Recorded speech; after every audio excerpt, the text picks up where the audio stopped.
हिंदी में यूपीएससी की तैयारी से संबंधित प्रोग्राम्स को देखने के लिए सब्सक्राइब करें स्टडी IQ हिंदी। आप सभी का बहुत बहुत स्वागत है स्टडी IQ के हिंदी यूट्यूब प्लेटफॉर्म पर। मेरा नाम है अभिषेक कुमार और जैसा कि आपको पता होगा कि हमने इंडियन ज्योग्राफी का एक डिस्कशन स्टार्ट किया था और इस डिस्कशन के थ्रू सबसे पहले हमने पेनिनसुलर इंडिया अर्थात प्रायद्वीपीय भारत के विभाजन के बारे में जाना कि एक्चुअल में इसको कितनी पहाड़ियों और साथ में कितने पठारों में विभाजित किया गया है। देन इसके बाद हमने अरावली माउंटेन के बारे में डिस्कशन किया और फिर लास्ट क्लास में हमने सतपुड़ा माउंटेन जो कि एक प्रकार के ब्लॉक माउंटेन का उदाहरण था के बारे में डिस्कशन किया। अब आज का हमारा ये वीडियो बेसिकली आधारित है विंध्यन पर्वत पर, अर्थात यहां पर हम विंध्यन पर्वत के बारे में डिटेलिंग में जानना प्रारंभ करते हैं। तो चलिए बिना देरी किए शुरू करते हैं वीडियो को। यदि हम विंध्यन पर्वत की बात करें तो विंध्यन पर्वत बोला जाए या फिर विंध्याचल पर्वत बोला जाए, दोनों एक ही माउंटेन है, पहले तो मैं ये बता दूं। और जब आप विंध्यन माउंटेन को देखते हैं, विंध्यन पर्वत को देखते हैं बेसिकली, तो यहां पर आप पाएंगे कि यह विंध्यन पर्वत एक प्रकार से विभाजन रेखा की तरह व्यवहार कर रहा है। किसके? तो एक इसके उत्तर में आपको देखने के लिए मिलेगा उत्तर भारत, यानी कि जिसको हम एक्चुअल में उत्तर भारत का नाम देते हैं। उत्तर प्रदेश हो गया, बिहार हो गया और साथ में यहां पर दिल्ली वाला पोर्शन, हरियाणा वाला एरिया, ये भाग। और साथ में यदि आप नीचे वाले भाग की बात करते हैं, अर्थात दैट इज एमपी से नीचे वाला जितना भी पोर्शन आता है, जिसे बेसिकली साउथ इंडिया, दक्षिण भारत के नाम से जाना जाता है। तो याद रखें कि ये एक प्रकार की विभाजन रेखा की तरह व्यवहार कर रहा है, यानी कि ये एक विभाजन रेखा आप इसको मान सकते हैं उत्तर भारत और दक्षिण भारत के मध्य की। यदि इसका विस्तार देखा जाए तो आपको एटलस में देखने पर लगेगा कि इसका विस्तार बेसिकली 3 राज्यों में है, अर्थात गुजरात, मध्य प्रदेश और उत्तर प्रदेश। परंतु याद रखिएगा कि यहां पर हम माइनर से माइनर डिस्कशन करेंगे, यानी कि छोटी से छोटी बात का भी यहां पर डिस्कशन होगा।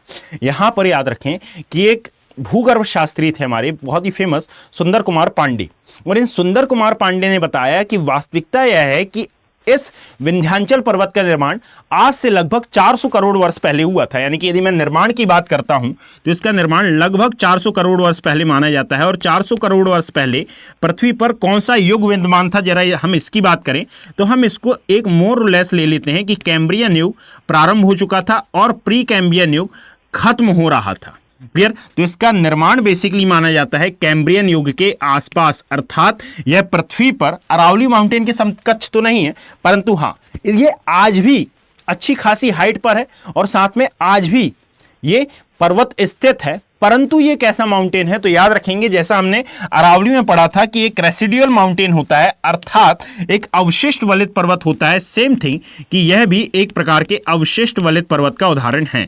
और अवशिष्ट वलित पर्वत क्या होता है? तो मैंने आपको यहां पर बताया था कि वास्तविकता यह है कि वह पर्वत जिसमें पर्वत निर्माणकारी बल समाप्त हो जाता है, अर्थात वह अपनी हाइट बढ़ाना समाप्त कर देता है, तो इस प्रक्रिया के थ्रू एक अवशेष पर्वत का निर्माण होता है। परंतु यह पूरा कहना कि विंध्याचल पर्वत एक अवशेष पर्वत का उदाहरण है, यह कहना उचित नहीं होगा। उचित क्यों नहीं होगा?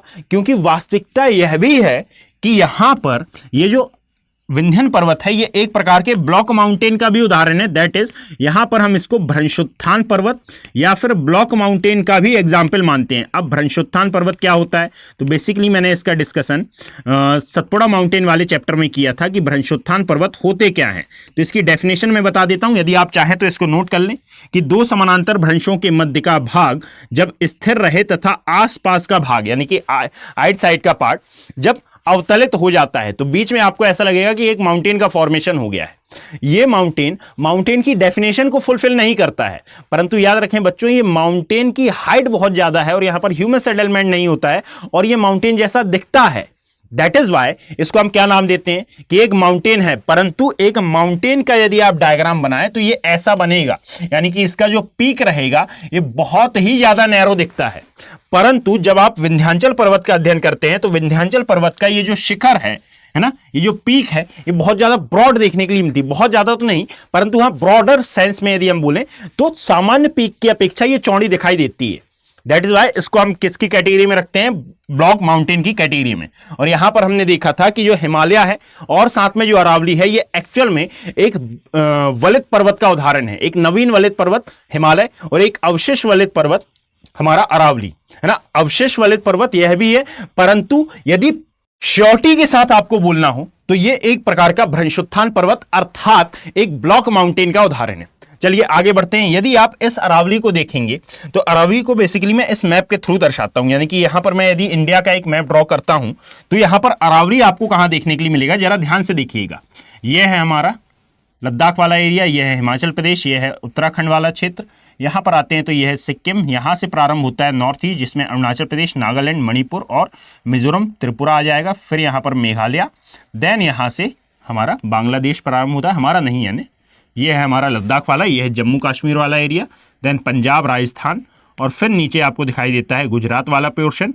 फिर ये है गुजरात, महाराष्ट्र, कर्नाटक और फिर केरला, और फिर यहीं पर दादर नगर हवेली, दमन दीव, और फिर बीच में कहीं पर गोवा, यह है तमिलनाडु, ऊपर आंध्र प्रदेश, उड़ीसा और वेस्ट बंगाल, मध्य में मध्य प्रदेश। यदि यहाँ पर मैं लोकेशन क्रिएट करता हूँ कि एक्चुअल में अरावली माउंटेन है कहाँ पर, तो अरावली माउंटेन कुछ इस प्रकार का आपको स्थित देखने के लिए मिलता है, कुछ इस प्रकार से ये विस्तृत देखने के लिए मिलेगा।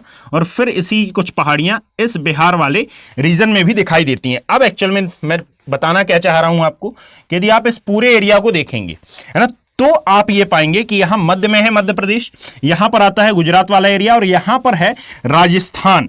इस एरिया में बेसिकली अकर करता है राजस्थान, और कहीं ना कहीं ये राजस्थान के साथ भी सीमा बनाता है, यानी कि राजस्थान के जब आप दक्षिणी सीमा को देखेंगे तो उससे बिल्कुल ही बारीक सीमा निर्धारित करता है कौन, ये विंध्याचल पर्वत। तो यहां पर है गुजरात, और यहां पर आता है एमपी, और फिर इसके बाद आता है यूपी में भी है ये, और फिर आता है बिहार, और बिहार के पश्चात ये बिहार के दक्षिण में जो स्टेट है दैट इज झारखंड, यहां पर भी स्थित दिखाई देता है। परंतु हम ये क्यों बोलते हैं कि ये केवल और केवल 3 राज्यों में अर्थात गुजरात, एमपी और यूपी में है, क्योंकि एक्चुअल में यदि हम विंध्याचल पर्वत की बात कर रहे हैं तो विंध्याचल पर्वत की लंबाई है कुल मिलाकर, यानी कि यदि हम इसकी लंबाई की बात करें तो इसकी लंबाई है 1200 मीटर, और इस 1200 मीटर में से भी लगभग 1086 मीटर ये अकेला स्थित है कहां, एमपी और यूपी वाले, सॉरी एमपी और गुजरात वाले एरिया में। 1086 किलोमीटर ये आता है एमपी और गुजरात वाले एरिया में, दैट इज वाई इसको हम क्या नाम देते हैं। अब इन्हीं में यानी कि जो शेष बच गया लगभग 114 किलोमीटर, यही है अन्य राज्यों में, दैट इज वाई इसको 3 राज्यों में सिचुएटेड हम बोलते हैं। और ये 3 राज्य कौन से हैं, तो याद रखिए सीमा जरूर बना रहा है, परंतु यदि एग्जाम पॉइंट ऑफ व्यू से हम बात करें कि मुख्यतः यह कितने राज्यों में स्थित आता है, तो मुख्यतः में हम बात करते हैं कि एक तो भाई ये आता है गुजरात वाले एरिया में, गुजरात के अलावा ये आपको देखने के लिए मिलेगा एमपी में, और एमपी के अलावा ये आपको सीमा बनाता हुआ नजर आएगा यूपी के साथ, जिसमें से गुजरात और एमपी में ये सबसे ज्यादा विस्तृत है। यदि आप इसी विंध्याचल माउंटेन को देखते हैं तो इसी विंध्याचल माउंटेन के दक्षिणी भाग से अमरकंटक पहाड़ी से निकलने वाली नर्मदा नदी प्रवाहित होती है, और ये नर्मदा नदी अपने द्वारा निर्मित भ्रंश घाटी में प्रवाहित होती है, दैट इज वाई यहां पर एक भ्रंश घाटी है, और यहां से कई और नदियां निकलती हैं जिन्होंने विंध्याचल पर्वत को समय समय पर काटने का प्रयास किया और काटा भी है, जिसके कारण आज ये आपको अवशेष वलित पर्वत की कैटेगरी में दिखाई देता है। हो ना हो हमें मतलब नहीं है, परंतु याद रखिएगा कि अवशेष वलित पर्वत की कैटेगरी में ये जरूर आता है। एक सेकंड में इसको शिफ्ट कर देता हूं। अब हम बात करते हैं कि बेसिकली इस विंध्याचल पर्वत के आसपास आपको क्या स्थित देखने के लिए मिलेगा। तो दक्षिण में हमने बात कर ली कि यहां पर नीचे आएगा सतपुड़ा पर्वत, जो कि स्वयं एक ब्लॉक माउंटेन का उदाहरण है, और यहीं से नर्मदा नदी प्रवाहित होती हुई देखने के लिए मिलेगी। और अब उत्तर की ओर यदि हम देखें तो उत्तर में बेसिकली कौन कौन से क्षेत्र विद्यमान है, जरा इसकी हम बात करते हैं। तो जब आप इसी के उत्तर में देखते हैं तो इसी के उत्तर में एक आपको प्लेट्यू और दिखाई देता है, अर्थात एक और पठार दिखाई देता है जिसे कॉल किया जाता है बुंदेलखंड का पठार।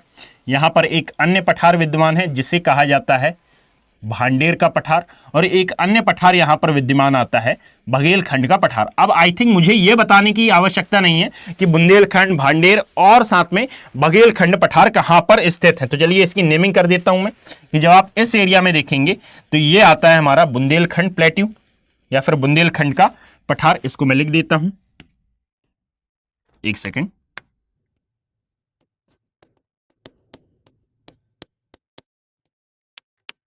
बुंदेलखंड। नेक्स्ट आता है यह है हमारा भांडेर, इसको भी मैं नोट डाउन कर देता हूं, भांडेर पठार। और साथ में जब आप इसी के और आगे बढ़ते हैं तो यहां पर आपको अब नजर आएगा क्या, इस वाले एरिया में देखने के लिए मिलेगा, यह है बघेलखंड का पठार। यानी कि ये सभी पठार इंपॉर्टेंट है, जिसमें से बुंदेलखंड और बघेलखंड तो एमपी में है, हम बचपन से पढ़ते हुए आ रहे हैं बुंदेलखंड वाला रीजन और बघेलखंड वाला रीजन। परंतु क्या इतना डेटा इंपॉर्टेंट है? नहीं। ये आप याद रखें कि आपको हर डायमेंशन कवर करना है, क्योंकि आप यूपीएससी के लिए यह वीडियो देख रहे हैं। तो यहां से एक रिवर ओरिजिनेट होती है अमरकंटक पहाड़ी से, और यह अमरकंटक पहाड़ी से निकलते हुए विंध्याचल के दक्षिण और सतपुड़ा के उत्तर में प्रवाहित होते हुए और एमपी के कई राज्यों को कवर करते हुए फिर ये जाती है और खंबात की खाड़ी में अपना मुहाना बनाती है। कहां पर? तो कल मैंने आपको बताया था भरूच के समीप। ये भरूच से 30 किलोमीटर दूर अंकलेश्वर में अपना मुहाना बना रही है। अब इसके अलावा और कौन कौन सी नदियां यहां से ओरिजिनेट होती हैं, जरा इस बात पर आप गौर करिएगा। ठीक है, तो जब आप इसके उत्तर में देखेंगे, अब इन पठारों के बारे में मैंने आपको बता दिया। अब इनसे यदि मैं कोई नदी निकाल दूं तो आप मुझे क्षमा करें, कारण यह है कि यहां पर मैं मैप बना रहा हूं। मैप में कुछ गलतियां स्वाभाविक हैं। यदि मान लीजिए यहां पर मैंने सभी को एक साथ बनाने का प्रयास कर रहा हूं, पर पठार का आप एक मैप बनाएंगे और फिर जब मैं रिवर्स का मैप बनाऊं तो रिवर्स का एक अलग मैप आपको ड्रॉ करना होगा, है ना। यानी कि पठार का अलग और रिवर्स का अलग, ये आपके कॉपी की बिल्कुल छोटी सी जगह में आ जाएगा। Is that clear? चलिए अब आगे चलते हैं। यदि हम आगे से इसको डिस्कस करना चालू करें तो यहां पर उत्तर में आपको एक नदी प्रवाहित होती हुई देखने के लिए मिलती है, और ये कौन सी है? यह है बेसिकली यमुना नदी। और ये यमुना नदी ट्रिब्यूटरी है, या फिर ये यमुना नदी सहायक नदी है किसकी? गंगा नदी की। क्लियर? और ये गंगा नदी विश्व के सबसे बड़े delta, that is Sundarban delta का निर्माण करती है। यहां पर मैंने गंगा नदी को भी पूरा नहीं बनाया हूं, बस मैं नेमिंग कर देता हूं यहां पर कि यह है हमारी गंगा नदी। एक सेकेंड, यहां पर आपको देखने के लिए मिलेगी गंगा,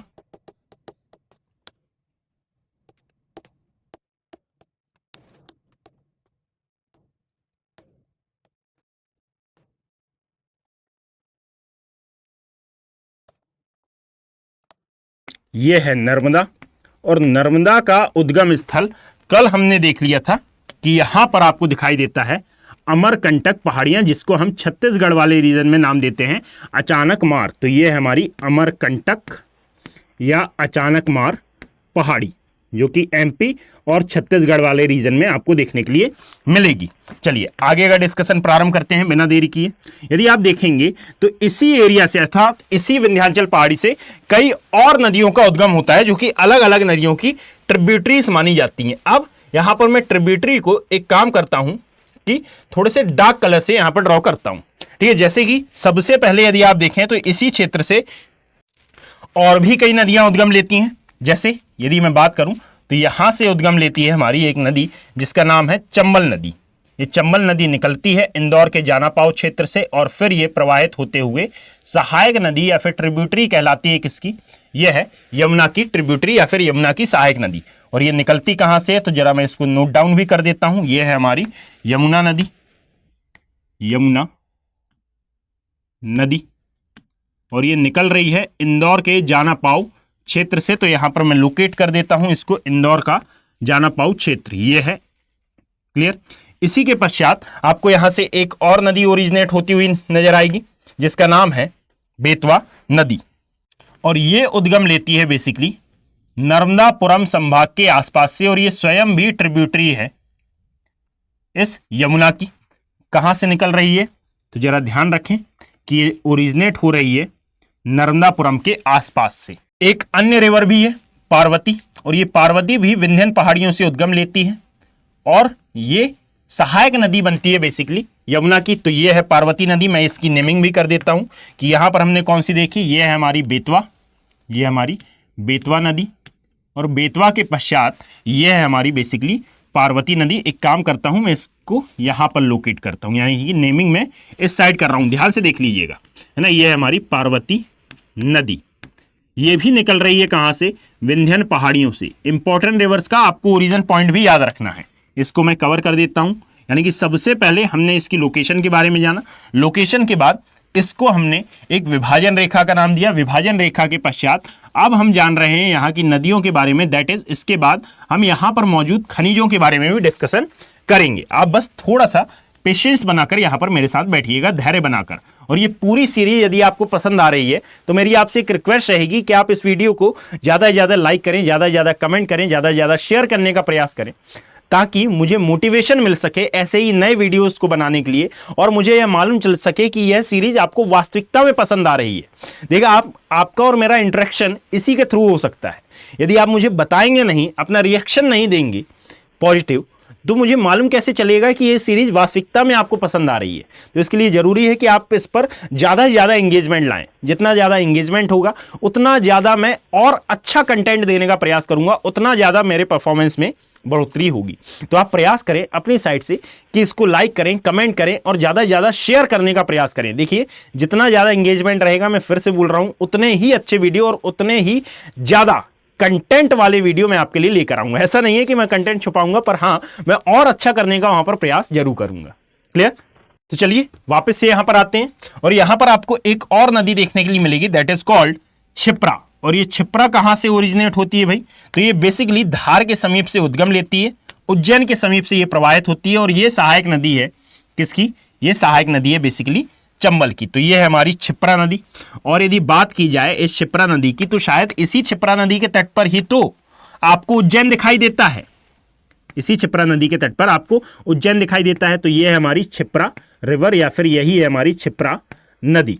चलिए आगे बढ़ते हैं, और आगे बढ़ने के क्रम में अब हम और नदियां जान लेते हैं। जैसे अब एक और रिवर है जिसका नाम है केन नदी, और ये केन नदी भी कटनी के समीप से उद्गम लेती है, और कटनी के समीप से उद्गम लेते हुए ये अपना जल विसर्जित करती है। कहां पर? ये विसर्जित करती है बेसिकली इस यमुना नदी में। दैट इज वाई मैंने यहां पर यमुना को बनाया था, यमुना को मैंने यहां पर ड्रॉ किया था। अब याद रखें कि ये यमुना की सहायक नदी है, यमुना गंगा की सहायक नदी है, और गंगा ही करती है जमुना के साथ मिलकर, अर्थात दैट इज ब्रह्मपुत्रा के साथ मिलकर विश्व के सबसे बड़े डेल्टा सुंदरवन डेल्टा, जो कि जाना जाता है अपने मैंग्रोव वनों के लिए, रॉयल बंगाल टाइगर के लिए, और साथ में और भी अन्य चीजों के लिए। जैसे कि यहीं पर आपको देखने के लिए मिलते हैं रबड़ के वृक्ष, अर्थात कैजुरीना के वृक्ष भी यहां पर आपको मौजूद दिखाई देते हैं। ऐसे ही और कई बायोडायवर्सिटी के हिसाब से इंपॉर्टेंट फैक्टर्स के लिए ये सुंदरवन डेल्टा जाना जाता है, उसका डिस्कशन होगा, परंतु जहां पर हम नदियां पढ़ रहे होंगे वहां पर इसका डिस्कशन होगा। तो अब यदि यहां पर हम देखें तो एक अन्य नदी भी यहां से निकलती है, दैट इज, अब कौन सी रह गई है भाई? तो एक हुई चंबल, पार्वती, फिर बेतवा, देन यहां पर हमने एक और नदी नोट की, दैट इज केन रिवर। ये है हमारी केन नदी, केन रिवर या फिर केन नदी। और फिर इसके पश्चात एक और नदी है जिसका नाम है रेहंद। एक और नदी आपको देखने के लिए मिलेगी, इसका नाम है रेहंद। और ये रेहंद बेसिकली उद्गम लेती है इस वाले क्षेत्र से। और फिर एक और रिवर है जिसका नाम है काली सिंध। इस काली सिंध को नॉर्मली आप ड्रॉ कर सकते हैं, ये उतनी इंपॉर्टेंट रिवर नहीं मानी जाती है। तो ये है काली सिंध। Is that clear? अब यदि मेरा ऑर्डर आगे पीछे हो रहा हो तो आप उसको एडजस्ट करिएगा, कहां से? एटलस से, और एटलस में इन सभी रिवर्स को मार्क कर लीजिएगा। जरूरी नहीं है कि सभी रिवर्स मिल जाए, परंतु हां, कुछ रिवर्स यहां पर मिलेंगी। जैसे कि अब मैं इंपॉर्टेंट की बात कर देता हूं कि यहां पर इंपॉर्टेंट हमारे लिए कौन कौन सी हैं। तो यहीं पर आप पाएंगे कि यमुना तो सबसे ज्यादा इंपॉर्टेंट है ना, यमुना सबसे ज्यादा इंपॉर्टेंट है। यमुना के अलावा यमुना की जितनी भी सहायक नदियां, अर्थात चंबल, सिंध, बेतवा, केन, है ना, फिर इसके बाद वो नदियां जो कि डायरेक्टली अपना जल गिराती हैं गंगा नदी में, तो टोंस और सोन नदी के बारे में हमने देखा था कि ये एक्चुअल में ओरिजिन लेती है कहां से? ये वास्तविकता में ओरिजिनेट होती है या फिर उद्गम लेती है इस अमरकंटक पहाड़ी से, और अमरकंटक पहाड़ी से उद्गम लेते हुए ये अपना जल विसर्जित करती है डायरेक्टली गंगा में। तो ये है हमारी सोन नदी। Is that clear? तो आप इस मैप को बना लें, और यदि ये मैप आपको बनाने में थोड़ी सी भी प्रॉब्लम क्रिएट हो रही है तो इत्मीनान से बैठकर बनाएं। और इत्मीनान से बैठकर बनाने के लिए इस मैप को आप डाउनलोड कर सकते हैं मेरे टेलीग्राम चैनल जिसका नाम है ज्योग्राफी बाय अभिषेक कुमार से। यहां पर आप डाउनलोड कर सकते हैं। एक बार मैं यहां पर नाम लिख देता हूं कि मेरे टेलीग्राम चैनल का नाम है ज्योग्राफी बाय अभिषेक कुमार। आप यहां पर जाइए, मुझसे कनेक्ट हो सकते हैं, अपने डाउट मुझसे शेयर कर सकते हैं, और यहां से ये पीडीएफ को आप डाउनलोड कर सकते हैं। ये नाम मैंने बहुत बड़ा लिख दिया है, जो पेन मिला मैंने उससे लिख दिया है भाई। क्लियर? तो आप यहां पर मुझे सपोर्ट भी कर सकते हैं, अर्थात ज्वाइन होंगे आप तो मुझे मालूम चलेगा कि आपको ये वीडियोस पसंद आ रही हैं। तो चलिए वापस से शुरू करते हैं कि यहां पर इतनी रिवर्स हैं जो कि बेसिकली इंपॉर्टेंट है, यानी कि विंध्याचल से निकलने वाली नदियों के बारे में यहां पर हमने डिस्कशन किया। अब नेक्स्ट स्लाइड पर चलते हैं और बिना देरी किए अब हम ये डिस्कस करते हैं कि एक्चुअल में इस विंध्याचल को इतनी इंपॉर्टेंस क्यों दी जाती है, अर्थात विंध्याचल पर पाए जाने वाले मेनली खनिज या फिर मेन मिनरल्स कौन कौन से हैं, जरा इसके बारे में भी हम डिस्कशन करते हैं। तो जब आप देखेंगे तो यहां पर इस विंध्याचल श्रेणी पर बहुत सारे इंपॉर्टेंट खनिज पाए जाते हैं। आपको जानकर हो सकता है आश्चर्य हो, परंतु दिल्ली का लाल किला है ना, ये जिस लाल पत्थर से निर्मित है, ये लाल पत्थर बेसिकली विंध्याचल पर्वत के आसपास से लिया गया है, अर्थात यहां से वहां पर ले जाया गया दिल्ली में और फिर दिल्ली में लाल किले का निर्माण किया गया है ना। कई और जगह से जैसे राजस्थान से भी मंगाया गया था है ना, अलग अलग स्थानों से मंगाया गया था, परंतु इसमें एमपी का भी विशेष रोल था। जिस प्रकार यदि हम देखें तो आगरा के ताजमहल में भी एमपी में पाए जाने वाले खनिजों का महत्वपूर्ण रोल था। क्लियर। अब जरा इन खनिजों की मैं बात कर लेता हूं और इनको मैं एक वर्ड से भी नवाजूंगा। तो ये वर्ड क्या है जरा सुनिएगा। तो यहां पर यदि हम देखें तो इसी क्षेत्र में आपको विद्यमान दिखाई देता है लाल पत्थर, यानी कि यहां का लाल पत्थर बहुत ही बेहतरीन माना जाता है। लाल पत्थर के साथ साथ इसी एरिया में आपको विद्यमान दिखाई देता है बलुआ पत्थर, दैट इज कॉल्ड सैंडस्टोन भी यहां पर आपको मिलेगा, बलुआ पत्थर। इसके अलावा आपको यहां पर रेत भी विद्यमान दिखेगी। अब ये रेत क्यों इंपॉर्टेंट है, क्योंकि यदि आप यूपी वाले एरिया में जाते हैं तो यूपी में आपको एक रेत मिलती है मोलंग रेत, है ना। ये मोलंग रेत क्या होती है भाई, तो ये बेसिकली रेड कलर की रेत होती है, रेड कलर इसका होता है। इसको यूपी वाले एरिया में कहा जाता है मोलंग रेत, है ना। तो ये जो मोलंग रेत है ये विंध्याचल वाले एरिया में ही प्राप्त होती है। और इसके अलावा यदि हम देखें तो यहीं से प्राप्त किया जाता है चूना पत्थर भी, दैट इज कॉल्ड लाइमस्टोन भी यहां पर मिलता है। चूना पत्थर के अलावा यदि आप और देखें यहां पर तो यहीं पर आपको देखने के लिए मिलता है कोयला, जो कि एक प्रकार का प्राकृतिक खनिज है। कोयला के अलावा इसी के पन्ना वाले रीजन में आप पाएंगे कि आपको हीरा के भंडार अर्थात डायमंड के भंडार भी देखने के लिए मिलते हैं। हो सकता है मेरी डायमंड की स्पेलिंग गलत हो तो इसको आप लोग करेक्ट कर लीजिएगा भाई। क्लियर। यहाँ पर मैं हिंदी भाषी या फिर हिंदी माध्यम का छात्र हूँ, है ना, छात्र रहा हूँ और हिंदी माध्यम का ही मैं टीचर हूँ, तो बट ऑब्वियस है कि मेरी इंग्लिश थोड़ी सी वीक होगी, तो मैं यहाँ पर मेनली हिंदी पर फोकस करता हूँ। तो आप भी हिंदी पर ही फोकस करें। यदि मान लीजिए स्पेलिंग गलत है तो नहीं है तो कोई बात नहीं है, यहां पर तो मैं स्मार्ट हो जाऊंगा फिर। चलिए अब वापस से शुरू करते हैं। यदि आप इस एरिया में मोर और लेस बात करें तो कुल मिलाकर ये सभी खनिजों को ध्यान से देखें। इन सभी खनिजों का प्रयोग क्या आप भवन निर्माण के लिए करते हैं? यस, बिल्कुल। तो याद रखें कि यहां पर आपको मुख्य आधार पर भवन निर्माण सामग्री बहुत प्रचुर मात्रा में देखने के लिए मिलेगी और भवन निर्माण सामग्री यहां पर मिलेगी। तो जरा याद करो कि हमने सतपुड़ा वाले रीजन में क्या देखा था कि वह क्षेत्र अपने सागौन शीशम के वृक्षों के लिए विश्व प्रसिद्ध था और विश्व के सबसे पुराने सागौन के वृक्ष भी आपको सतपुड़ा वाले रीजन में देखने के लिए मिल रहे थे बोरी वन्यजीव अभ्यारण्य के आसपास। दैट इज यह क्षेत्र भी भवन निर्माण सामग्री के लिए, यानी कि ये दोनों ही क्षेत्र भवन निर्माण सामग्री के लिए जाने जाते हैं। और जैसा कि मैंने बताया कि ऐसी वैसी भवन निर्माण सामग्री नहीं, ये कालांतर से यहां पर मौजूद है। तो आप बताइए कोई भी खनिज यदि किसी एरिया में कालांतर से मौजूद हो तो क्या उसका अवैध खनन हो सकता है?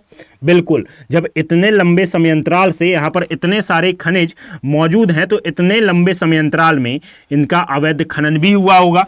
तो जिस प्रकार अरावली में अलग अलग खनिजों का अवैध उत्खनन हो रहा है और जिस प्रकार अरावली समाप्त हो रहा है, उसी प्रकार हमारा ये विंध्यन भी लगातार समाप्त होने की कगार पर है।